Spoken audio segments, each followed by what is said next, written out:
श्रम का महत्व। प्रकृति भी तो हर समय गतिशील क्रियाशील रहती है, उसे रुकना पसंद नहीं है।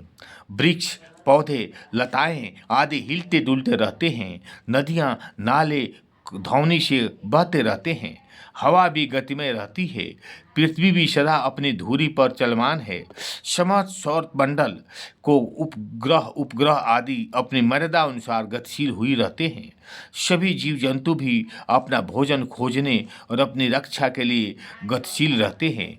मनुष्य भी तो प्रकृति का एक महत्वपूर्ण अंग है। यह गतिशीलता, क्रियाशीलता या श्रम से कैसे अछूता रह सकता है?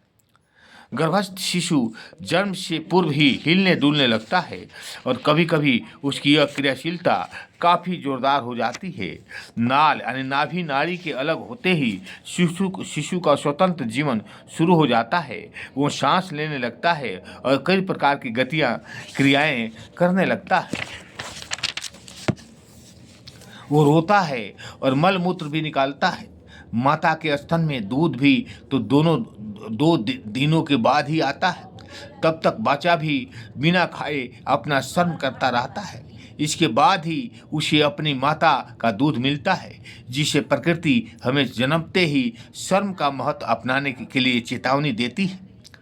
प्रकृति ने मानव शरीर का निर्माण कुछ इस प्रकार किया है कि उसे जन्म से लेकर मृत्यु पर्यंत श्रम करने की आवश्यकता है, परंतु व्यक्ति बड़ा होने पर इसको भूल जाता है और विभिन्न रोगों से ग्रस्त होकर अकाल मृत्यु को प्राप्त होता है।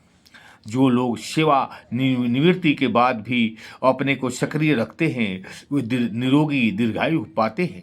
शुक्ल यजुर्वेद की भी यही आज्ञा है कि सत्कर्मम करते हुए ही 100 वर्ष जीवित रहने की इच्छा करनी चाहिए। कुर्वन्ति कर्माणि जीविषितायं शतम समा।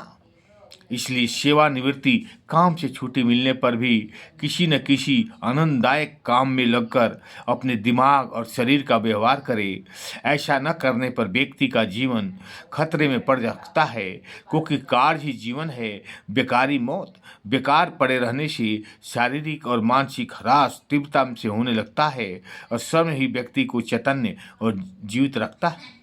यदि आप चाहते हैं कि भोजन अच्छी तरह पचकर हमारा रक्षक बना रहे तो जीवन में श्रम के महत्व को कभी न भूलिए। स्वास्थ्य के लिए श्रम तो आहार से भी अधिक श्रेयस्कर है। भोजन करते हैं तो इसके परिपाक के लिए शारीरिक श्रम की भी अनिवार्य है। इस श्रम के द्वारा ही तो हमारी मल निष्पादन और पाचन क्रियाएं सुचारू रूप से काम करती है। उचित श्रम के बिना अच्छे से अच्छा पौष्टिक भोजन भी कोई लाभ नहीं पहुंचाता, बल्कि श्रम के बिना तो शरीर में स्थिर विकार बनकर नाना प्रकार के रोग पैदा करता है। श्रम से ही मनुष्य शक्ति सुदृढ़ बंद होती है।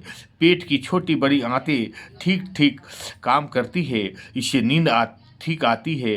व्यर्थ का मोटापा भी नहीं बढ़ता और इसके द्वारा रक्त संचार ठीक रहने से होने के कारण शरीर की शक्तिशाली और निरोगी रहता है।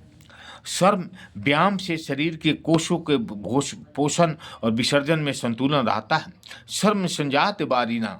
श्रम से मनुष्य के शरीर में से जो वारी यानी पानी यानी पसीना निकलता है, जिससे मनुष्य के शरीर के मल घुल जाते हैं और भूख खूब लगती है। श्रम के शरीर की 5 से 27 मांसपेशियाएं सशक्त होती है। व्यायाम से ही अनेक ग्रंथियों स्नायु संस्थान पुष्ट होते हैं।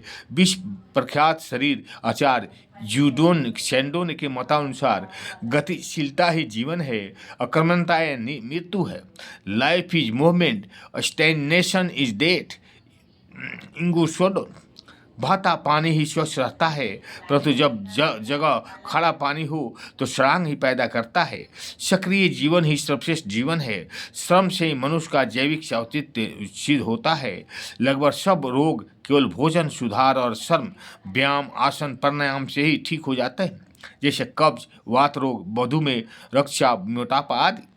आदि काल में जब व्यक्ति प्रकृति के संपर्क में रहता था तो वह निरोगी था। उसे अपना आहार खोजने और आत्मरक्षा के लिए श्रम करना पड़ता था। उसकी पेशियाओं का लगातार उपयोग होते रहने से उनका शरीर सशक्त भी बना रहा। बाद में उसने पशु पालन सीखा और खेती बाड़ी सीखी और सदा श्रम ही किया। प्राचीन काल में श्रम गौरव की बात समझी जाती थी।